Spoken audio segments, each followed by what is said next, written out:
So, I'm going to be talking in this podcast about what happens when citizen journalism goes wrong. So, we understand citizen journalism to be the activity of civically minded people engaging online but also offline to present topical events and news. So, typically, we think of them in terms of editors running organisations or more sporadic sources with their eyewitness photos, tweets, or Facebook updates.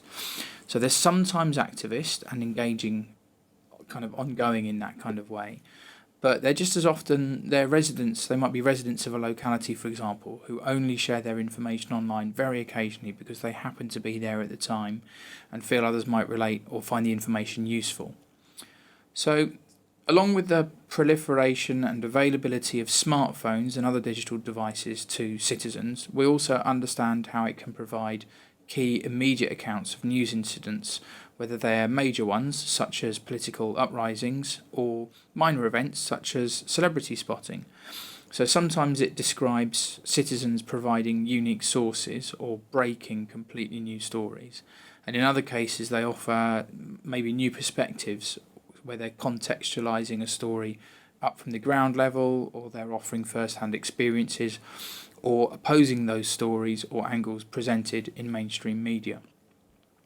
So it's easy to see how we might fall into a position of seeing citizen journalism as like a heroic crusade, the lone citizen or the underdog group pushing against the barriers and power dynamics enforced by more traditional media, governments or corporations.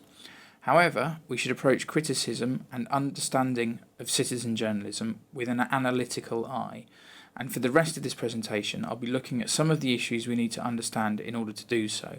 Because when citizen journalism does go wrong, it jeopardises the legitimacy of the wider group of people and practices involved, and that's actually something we want to nurture and support.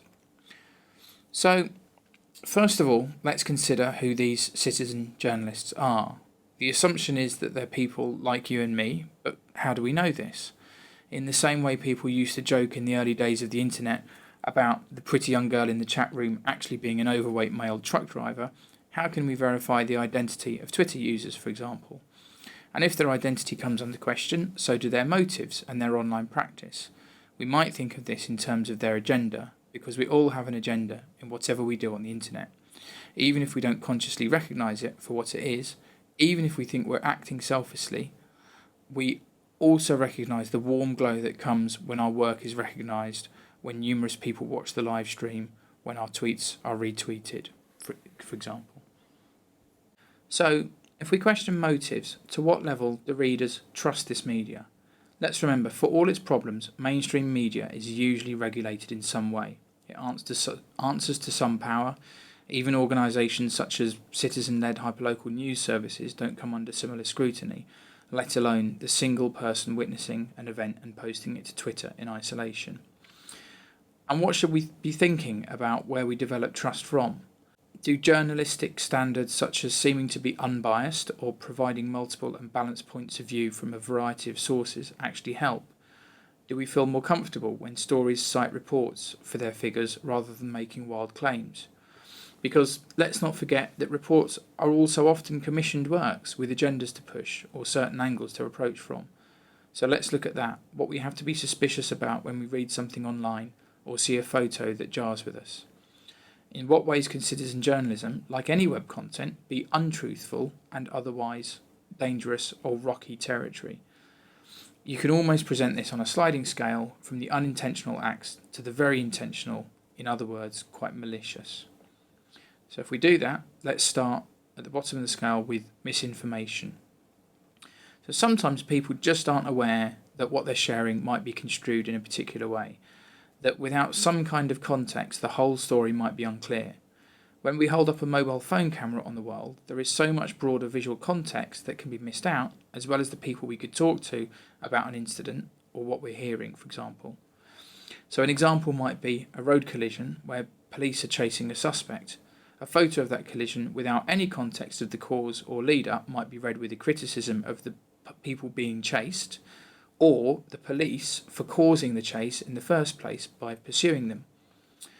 And let's not forget that the spread of misinformation doesn't start and end with the author. When we post it online, it has the potential to be retweeted, shared, or otherwise redistributed by any member of the audience. So when the audience sees content in their everyday stream of what they consider to be trusted information, especially if it's important information already shared by friends, it's easy to understand how our reflex is to share it again, in some cases without even necessarily reading the fullness of the text first. So think about the last time you saw something on Facebook or Twitter and decided it was worthy of sharing through your own network. If it was a website or a blog post, did you actually click through and read the whole text? If it was an image-based story, did you consider who had created it and to what end?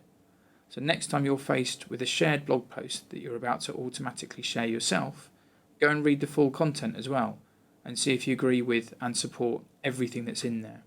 So next, let's think about instances where we see rumour starting and spreading online. So this is the next level up. I'm making a distinction here between misinformation, where people may think the information is solid and true, and situations where we might suspect it isn't true, but post or share anyway. In which case, why would someone be okay with dealing in rumours? Well, on one hand, especially in the case of reposting or sharing someone else's content, it might be that we don't feel entirely responsible for it because someone else started it. So one approach that we can recognise online is a whatever kind of approach. So for example, with language on Facebook, where it's seen as acceptable to use relaxed grammar and punctuation because that is a norm of that space. It's the normal way to behave. So in other words, everyone else is doing it, so why shouldn't I? So a quick look through your social media accounts will demonstrate this, often in the case of misspelled words that still communicate the meaning. So we can see this whatever attitude in how people share information too. So if 200 or maybe even 2,000 people have already shared a post or a tweet, we might be drawn down that same road. Again, everyone else did it, so why not me as well? It's worth noting that the motivation for spreading rumour might also be slightly different to other online activities. So rumour is related to what we think of as gossip, and so when we engage in this kind of activity, we might be hoping that we are the first to post or are adding something unique to the conversation. And you can actually think of the online space or the individual posts or threads of a conversation as a playing field, like a sports playing field, where we enter and maybe subconsciously attempt to score points or win the game by the quality of our content, often based on how others respond to it. So the danger can be that we're driven by these motives and post completely unfounded sources or maybe speculate just for the sake of being recognised. So whilst we might like to think that we engage in citizen journalism and platforms such as hyperlocal media for entirely civic reasons, giving something to communities rather than acting selflessly, there is a sense of winning, of having done a good job and won the respect of peers. Bound up in this is also the idea of social capital, whereby acting properly according to the rules of the social media space, let's say providing a source or a photo for a story, earns you respect, reputation and social standing in that situation. When you engage in breaking stories on social media and find you have something to add to them, even if they're very ordinary stories, what do you get out of that? Do people start to develop a sense of who you are based on what you do online? Are you considered an expert even in something very specific as a result? So these are some of the questions you could use to kind of think about this.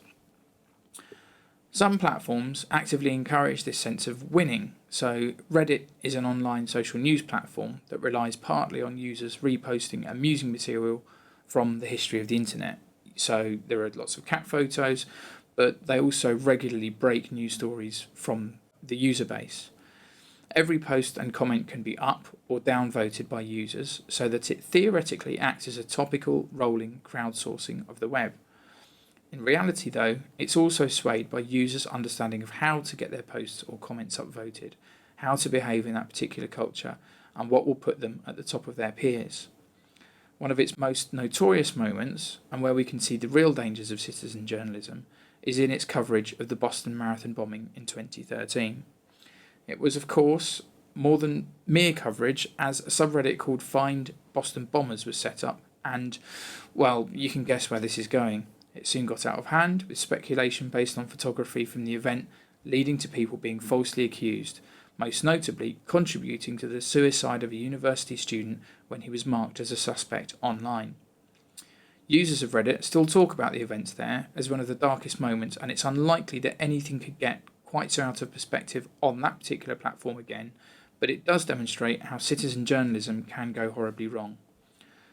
If you're interested in finding out more, a documentary called The Thread is actually being made about that whole episode on Reddit. So we come now to hoaxes, because sometimes an online story can just seem too good to be true, or as if it's somehow far too engineered to have actually happened, or at least the way it's represented. So although we talk about verification on this course and the methods, we are all human, so there's a sense of following a gut instinct too, or at least paying it lip service by using some of these methods when you think something funny is going on. In many cases, especially those that are shared on Facebook and seem to often consist of a photo accompanied by lots of text telling some kind of shocking or heartwarming story with a heavy-handed notion of making you change the way you look at the world or life or both, stories can be debunked with sites like Snopes.com. Snopes.com, that is. So there are others, but Snopes has probably been around longest. And if you go and look at a site like Snopes, you can actually explore a massive archive of online hoaxes, and it's fascinating to look at not only how they can be debunked, so we might think of that in terms of unverification, but also their origins. So many of these go way back, pre-internet, and are merely reworked or refashioned to be brought up to date. In some cases, these hoaxes can be dangerous in ways you might not imagine from content that's being passed around friends. So they can be used to redirect you to pages that then request personal information or permission to authenticate using Facebook itself, and then actually extract your personal information. So this is a process called phishing, spelled with a PH at the beginning, PHISHING.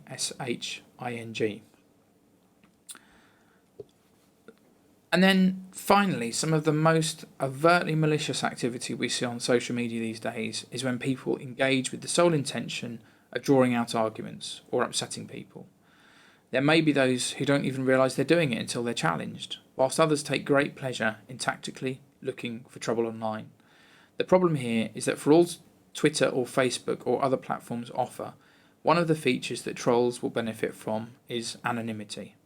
So us not being able to tell who they are, their origin or their source. So at least in the respect that the people they are attacking don't know who they are and could not usually track them down in the offline world. Of course, it's also worth noting that a great deal of abuse does creep across the offline and online divide. For example, when children from the same school engage in bullying online in the evening time.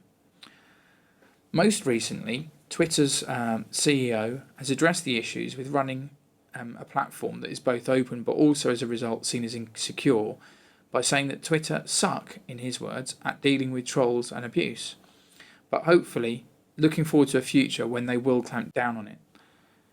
In citizen journalism context, trolling may turn up when opinions or ideas are expressed that can be challenged and that people feel emotional about. For example, if someone discusses local issues of violence, graffiti, etc. on a local online platform, many can be put to blame: the parents, the children themselves, the local government, the police, and so those positions can just as easily be challenged by trolls. And then if we ramp this up to discussions of politics, revolution or social change, there will always be polarising positions for people to take there as well. So in some cases, these discussions may start as many to many between residents, for example, but it's not uncommon to see it descend into just 2 or 3 people bickering, where the prize to be won in that particular playing field, as we put it earlier, can be as petty as having the last word. But what I don't want to do here is paint a picture of doom and gloom. When we apply ourselves sensitively to the internet, questioning what we're about to post and how it might be read, citizen journalism is a positive force of social change, of information, and of presenting alternative voices that should be heard. And when our approach as readers, sharers and retweeters of that content is equally critical, spending a few seconds of common sense thinking or longer verification processes, then we can valuably contribute to those representations and discussions. In the following materials of the course, we'll look more specifically at some of the tools and approaches that can be used to critically engage in this way.